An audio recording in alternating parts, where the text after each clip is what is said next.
अस्सलाम वालेकुम my dear students, उम्मीद है कि आप सब ठीक होंगे। आज हमारा लेक्चर नंबर 2 है फाइनेंशियल अकाउंटिंग और चैप्टर नंबर 2 हमने स्टार्ट किया था इशुएंस ऑफ शेयर्स। आज के लेक्चर के अंदर सबसे पहले जो है वो हम देखेंगे पेड इन कैपिटल क्या होता है और इसको हम कैसे कैलकुलेट करते हैं। तो बच्चों, जो जितना भी हम जो है वो शेयर इशू करती हैं, कॉमन स्टॉक या प्रेफर्ड स्टॉक, और जो उसका जो है वो एडिशनल पेड इन कैपिटल होता है, उन सब को हम टोटल कर लें तो वो हमारा कहलाता है पेड इन कैपिटल। इसको हम जो है वो कैलकुलेट कैसे करेंगे, इसके लिए फॉर्मेट बच्चों सबसे पहले आपने प्रेफर्ड स्टॉक लिखना है। सम टाइम जो है वो क्वेश्चन के अंदर एक से ज़्यादा टाइप्स के प्रेफर्ड स्टॉक भी वो इशू कर सकता है। जैसे वो कह सकता है preferred stock A, preferred stock B, preferred stock C. तो जितने भी प्रेफर्ड स्टॉक हैं उन सब को आपने जो है वो पहले लिख लेना, चाहे वो प्रेफर्ड स्टॉक ए है, बी है, सी है, जो भी है।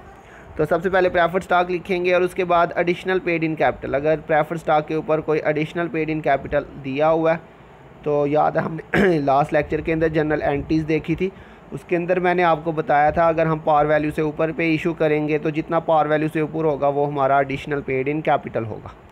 तो अगर एडिशनल पेड इन कैपिटल अगर क्वेश्चन में कोई दिया है तो वो लिखेंगे। इसके बाद प्रेफर्ड स्टॉक का, उसके बाद बच्चों कॉमन स्टॉक की पार वैल्यू लिखेंगे। अच्छा बच्चों, यहाँ पे याद रखिएगा, यहाँ पे जो हम प्रेफर्ड स्टॉक या कॉमन स्टॉक के सामने वैल्यू लिखेंगे वो उसकी पार वैल्यू यहाँ पे लिखेंगे। जितना एडिशनल होगा वो हम अलहदा से लिखेंगे।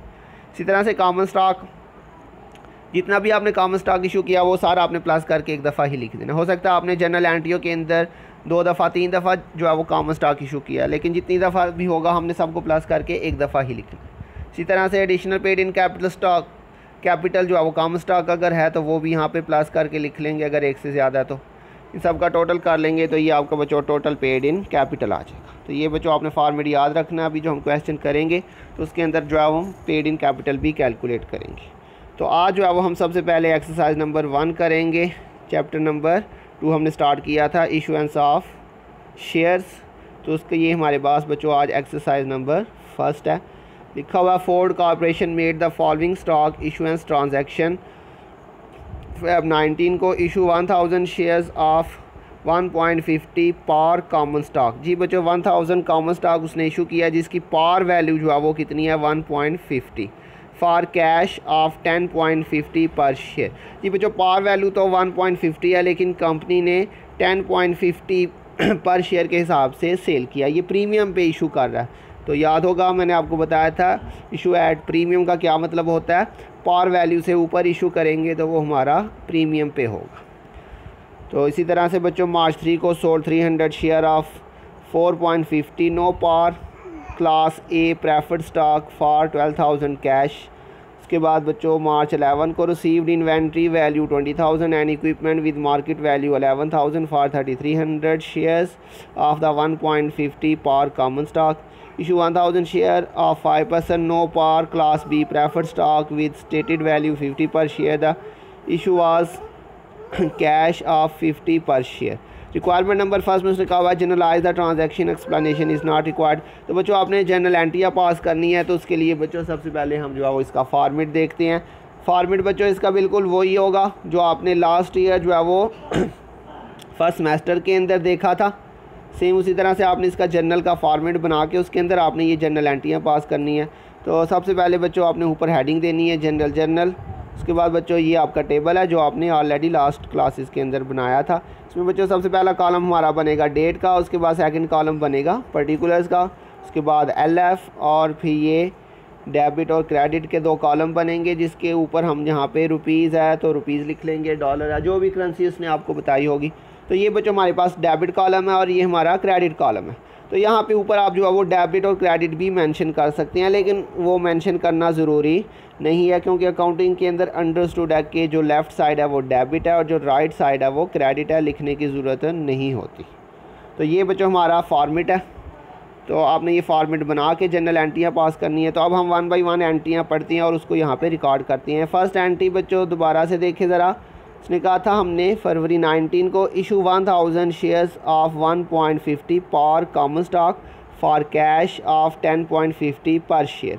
तो बच्चों कैश के सामने तो हम लिखेंगे 10.50 मल्टीप्लाई बाय 1000, लेकिन कॉमन स्टॉक के सामने हमने पार वैल्यू के साथ मल्टीप्लाई करना है। बच्चों याद रखिएगा कॉमन स्टॉक या प्रेफर्ड स्टॉक जहाँ पर भी लिखेंगे उसके सामने हमने हमेशा जो है वो पार वैल्यू के साथ मल्टीप्लाई करना है। क्लियर बच्चों, कॉमन स्टॉक या प्रेफर्ड स्टॉक के सामने हमेशा पार वैल्यू से मल्टीप्लाई करेंगे। तो अभी देखते हैं बच्चों, ये वैल्यूज़ याद रखिएगा। 1000 शेयर्स हैं, पार वैल्यू 1.50 है और कैश जो है वो 10.50 के हिसाब से। तो ये बच्चों यहाँ पे सबसे पहले उसकी डेट लिखेंगे Feb 19। तो बच्चों कैश कितने शेयर हमने इशू किए, 1000 शेयर इशू किए 10.50 के हिसाब से। तो ये मल्टीप्लाई किया तो ये आपके पास 10,500 आ जाएगा। उसके बाद कॉमन स्टॉक बच्चों, कॉमन स्टॉक हमारे पास 1000 शेयर थे और पार वैल्यू इसकी थी 1.50। तो ये अभी आपको जो मैं बता रहा था, कॉमन स्टॉक या प्रेफर्ड स्टॉक जो है उसके सामने आपने जो है वो पार वैल्यू से ही मल्टीप्लाई करना, चाहे हम प्रीमियम पे करें डिस्काउंट पे करें। कॉमन स्टॉक और प्रेफर्ड स्टॉक के सामने हमेशा पार वैल्यू से मल्टीप्लाई करेंगे, ये बात आपने याद रखनी है। तो 1000 इंटू 1.50 करेंगे तो ये आपके पास 1500 आ जाएगा बच्चों। और इसके बाद बच्चों इन दोनों का डिफरेंस ले लें, जितना भी डिफरेंस आएगा वो हमारा आ जाएगा additional paid in capital common. यहाँ पे स्पेस कम है इसलिए मैंने कॉमन पूरा नहीं लिखा, पूरा लिखिएगा।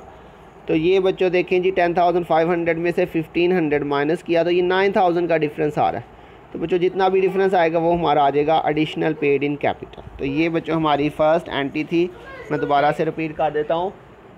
कैश के सामने आपने फुल अमाउंट लिखनी है जिस प्राइस पे आप सेल कर रहे हैं। कॉमन स्टॉक हो या प्रेफर्ड स्टॉक हो उसके सामने आपने हमेशा पार वैल्यू के साथ मल्टीप्लाई करना है, जो कि थी 1.50। तो ये 10.50 इसकी सेल प्राइस थी, मल्टीप्लाई किया 10,500, पार वैल्यू 1.50 थी, मल्टीप्लाई किया तो 1500। डिफरेंस लेंगे, जितना भी डिफरेंस आएगा वो आपका एडिशनल पेड इन कैपिटल आ जाएगा। क्लियर बच्चों। इसके बाद देखते हैं सेकंड एंट्री बच्चों। मार्च 3 को sold 300 share of 4.50 no par class A preferred stock. ये बच्चों ज़रा मैं आपको समझाता हूँ। तो बच्चों प्रेफर्ड स्टॉक के ऊपर अगर आपको याद हो, हमने प्रेफर्ड स्टॉक की डेफिनेशन पढ़ी थी। प्रेफर्ड स्टॉक के ऊपर हमने बात की थी फिक्स रेट ऑफ डिविडेंड होता है, इसके ऊपर रेट ऑफ जो डिविडेंड होता है वो फिक्स होता है। ये जो बच्चों लिखा हुआ है ना 4.50, 300 शेयर ऑफ 4.50 नो पार, इसकी बच्चों कोई पार वैल्यू भी नहीं बताई हुई। तो ये 4.50 क्या है, ये असल में इसका रेट ऑफ डिविडेंड है। तो बच्चों प्रेफर्ड स्टॉक जब भी वो देता है क्वेश्चन के अंदर, उसके ऊपर जो है वो आपको रेट ऑफ डिविडेंड या तो वो आपको करेंसी में दे देगा जैसे यहाँ पे डॉलर्स में दिया हुआ, या फिर वो आपको परसेंटेज में दे देगा जैसे कि ये नीचे वाली एंट्री में उसने कहा 1000 share of 5% no par class B preferred stock. तो बच्चों प्रेफर्ड स्टॉक जब भी वो देता है उसके साथ जो है वो रेट ऑफ डिविडेंड भी मेंशन होता है। तो रेट ऑफ डिविडेंड या तो वो परसेंटेज में दे देता है या फिर वो करेंसी में भी दे सकता है। तो ये जो उसके साथ लिखा हुआ है 4.50, ये इसकी पार वैल्यू नहीं है, ये उसका रेट ऑफ डिविडेंड है। इसका फ़िलहाल आपने क्वेश्चन में कुछ नहीं करना होता, ये जब डिविडेंड देंगे तब इसका इस्तेमाल किया जाता है। फ़िलहाल इस क्वेश्चन के अंदर उसने डिविडेंड इशू नहीं किया तो इसलिए 4.50 का हमने कुछ भी नहीं करना। ये रेट ऑफ डिविडेंड है जो कि डिविडेंड इशू करते वक्त यूज़ किया जाता है। तो क्लियर बच्चों, 300 शेयर ऑफ 4.50, इसका मतलब है कि 300 शेयर हमने इशू किए हैं जिसके ऊपर रेट ऑफ डिविडेंड जो है वो 4.50, इसके साथ लिखा नहीं होगा रेट ऑफ डिविडेंड, ये आपने याद रखना खुद ही।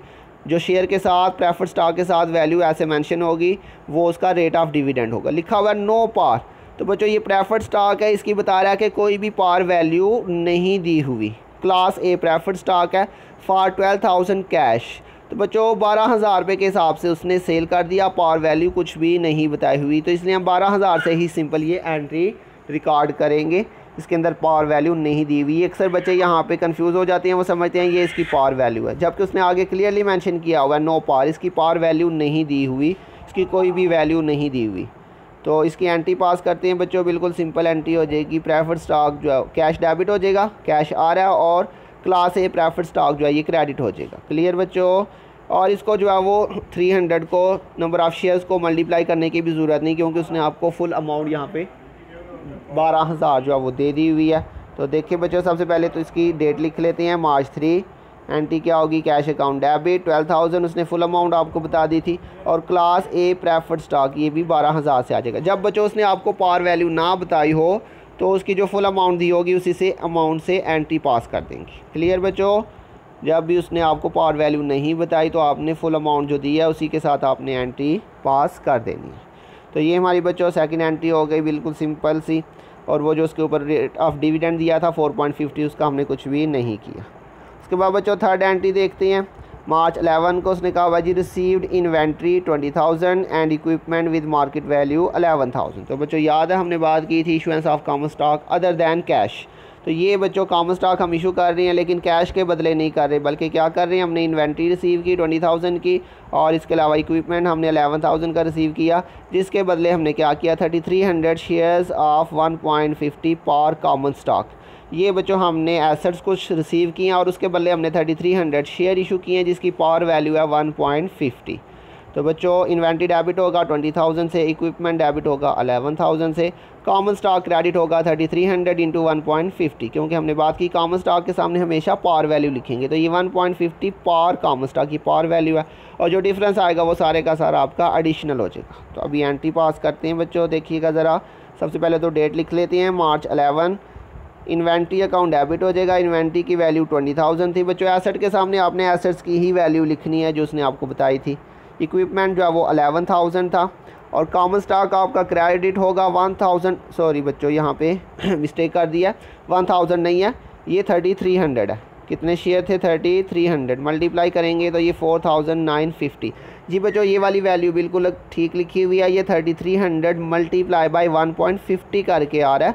यहाँ पे बाई मिस्टेक जो है वो 1000 लिख दिया, इसकी करेक्शन कर लीजिएगा। ये वाली वैल्यू ठीक है, यहाँ पे 3300 कर लीजिएगा, बाकी सारी वैल्यूज़ ठीक है। जी बच्चों अब 20,000 मान और प्लस 11,000, ये टोटल आपका बन जाएगा 31,000। अब इस 31,000 में से आपने 4,950 माइनस करना है, जो डिफरेंस आएगा वो बच्चों आपका क्या आ जाएगा, additional paid in capital. Clear बच्चों, इसकी अमाउंट कैसे आएगी, 20,000 11,000, ये 31,000, इसमें से 4,950 माइनस करें तो ये 26,050 जो है ये आपके पास वैल्यू आ रही है और ये आपका होगा बच्चों एडिशनल पेड इन कैपिटल।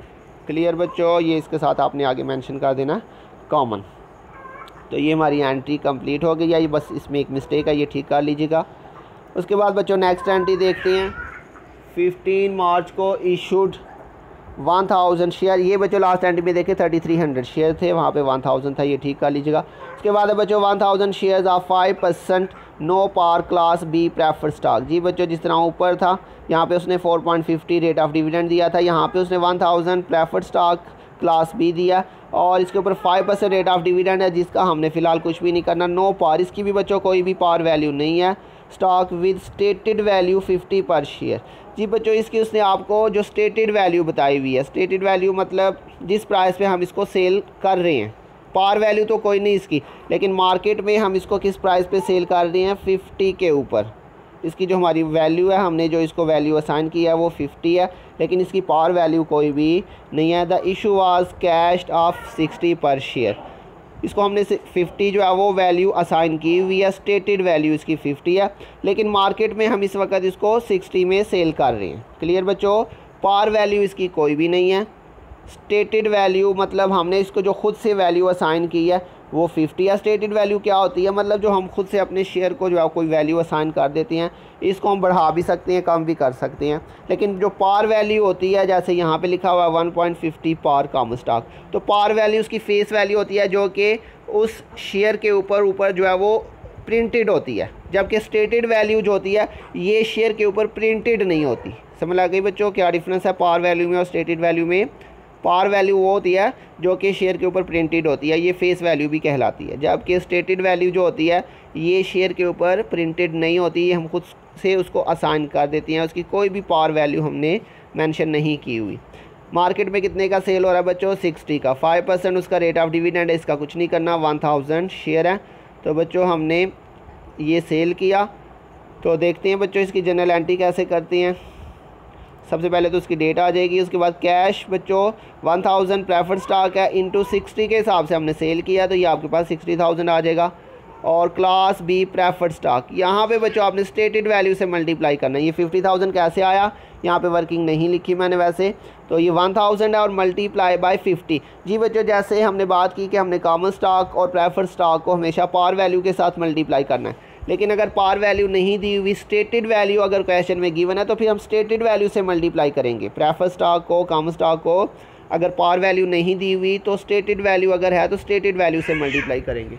और अगर स्टेटेड भी नहीं है तो फिर हम टोटल वैल्यू लिखेंगे। जैसे कि यहाँ पे उसने आपको नो पार प्रेफर्ड स्टॉक बताया था, जिसकी ना जो है वो पार वैल्यू थी ना ही स्टेटेड वैल्यू थी, तो हमने फुल अमाउंट से दोनों साइड पे एंट्री की। लेकिन इस क्वेश्चन के अंदर पार वैल्यू तो नहीं बताई, लेकिन स्टेटेड वैल्यू उसने आपको 50 बताई थी। तो 1000 इंटू 50 करेंगे तो ये आपके पास 50,000 आ जाएगा। क्लियर बच्चों? आप 60 माइनस 50 करेंगे, जो डिफरेंस आएगा वो आपका additional paid in capital preferred आ जाएगा। ये कितना बच्चों डिफरेंस आ रहा है? 10,000 आपका डिफरेंस आ रहा है। तो ये बच्चों हमारी जनरल एंट्रीज थी। तो ये आपने अच्छी तरह से इसको क्वेश्चन को दोबारा से सॉल्व करना। इसके बाद बच्चों सेकंड रिक्वायरमेंट यहाँ पे उसने पूछा था calculate paid in capital of Ford corporation. बच्चों पेड इन कैपिटल अभी हमने स्टार्ट में फॉर्मेट देखा, वो अब आपने फॉर्मेट इसका बनाना है।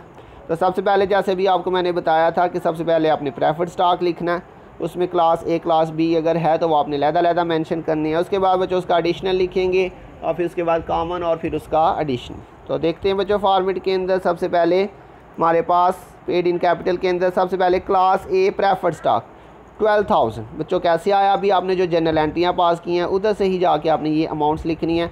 तो ये क्लास ए प्रेफर्ड स्टॉक 12,000 अभी जाके देखते हैं पीछे बच्चों। ये देखें क्लास ए प्रेफर्ड स्टॉक ये 12,000, यहाँ से आपने बच्चों वैल्यूज़ लेनी है इसकी। क्लास ए प्रेफर्ड स्टॉक 12,000, तो ये देखें बच्चों ये हमने क्लास ए प्रेफर्ड स्टॉक 12,000 लिखा।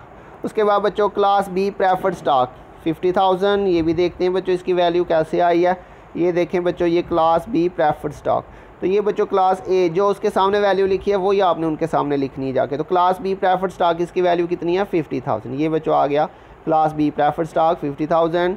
उसके बाद बच्चों इसका अगर कोई एडिशनल है तो वो आपने लिखना है। तो ये देखिए जी एडिशनल पेड इन कैपिटल 10,000, ये कहाँ से आया? ये प्रेफर्ड स्टॉक का एडिशनल है।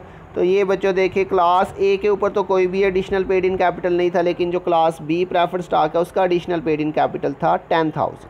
तो ये बच्चों अगर ये क्लास ए और क्लास बी का भी होता तो दोनों को लिख लेते, लेकिन ये सिर्फ क्लास बी का प्रेफर्ड स्टॉक दिया हुआ है, तो ये इसलिए हम सिर्फ क्लास बी का ही प्रेफर्ड स्टॉक हमने लिख लिया 10,000। क्लियर बच्चों? तो ये class A class B class C जितने भी प्रेफर्ड स्टॉक होंगे वो आपने सबसे पहले लिखने हैं और फिर उसका आपने एडिशनल पेड इन कैपिटल लिख लेना है। इसके बाद बच्चों आपने कॉमन स्टॉक लिखना है। कॉमन स्टॉक 2 दफ़ा हमने इस क्वेश्चन में इशू किया।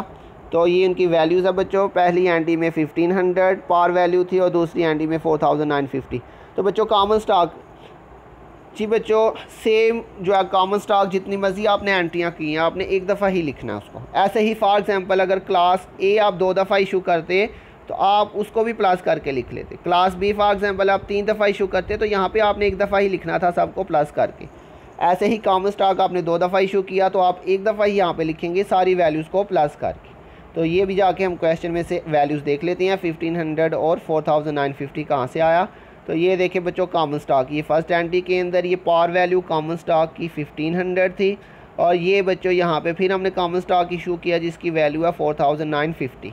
तो बच्चों ये 2 दफ़ा एंट्रियाँ हुई हैं, दोनों को हमने प्लस कर लिया तो ये हमारे पास प्लस करके ये आ रहा है 1500 और 4,950, ये इसका टोटल आ रहा है 6,450। अब इसका बच्चों एडिशनल लिखेंगे, एडिशनल पेड इन कैपिटल ये भी 2 दफ़ा आया था तो इसको भी हमने कॉमन स्टॉक का बच्चों जो एडिशनल अगर है तो उसको भी आपने प्लस करके लिख लेना। ये एक दफ़ा 9,000 और एक दफ़ा 26,050। तो ये देखते हैं जाके बच्चों, ये देखें कॉमन स्टॉक का एक दफ़ा एडिशनल ये 9,000 आया और फिर ये कॉमन स्टॉक का एडिशनल पेड इन कैपिटल 26,050 आया। इन दोनों को बच्चों हमने टोटल करके यहाँ पे लिख लिया, ये 9,000 और 26,050 35,050। तो ये बच्चों सारा कुछ लिखने के बाद अब आपने इन सब का टोटल कर लेना है। तो ये आपका आ जाएगा टोटल पेड इन कैपिटल 1,13,500। तो ये बच्चों हमारा पेड इन कैपिटल जो है ये भी कैलकुलेट हो गया। हमने आज जनरल एंट्रियाँ भी पास कर ली। तो बच्चों ये हमारा आज फर्स्ट क्वेश्चन था। हो सकता है थोड़ा सा आपको मुश्किल लगे, लेकिन आपने बच्चों सबसे पहले जनरल एंट्रियाँ याद करनी है, वो आपने याद कर ली होंगी मुझे उम्मीद है। उसके बाद पेड इन कैपिटल का जो फॉर्मेट है वो याद कर लीजिएगा और उसको बाद जो है वो क्वेश्चन को अच्छी तरह से समझिएगा और उसके बाद जो है इसको ख़ुद से जो है आपने ज़बानी सॉल्व करने की कोशिश करना। तो आज के लिए बच्चों इतना ही। तो बहुत जल्द मिलेंगे नेक्स्ट लेक्चर के साथ, तब तक के लिए अपना ध्यान रखिएगा। अल्लाह हाफिज़।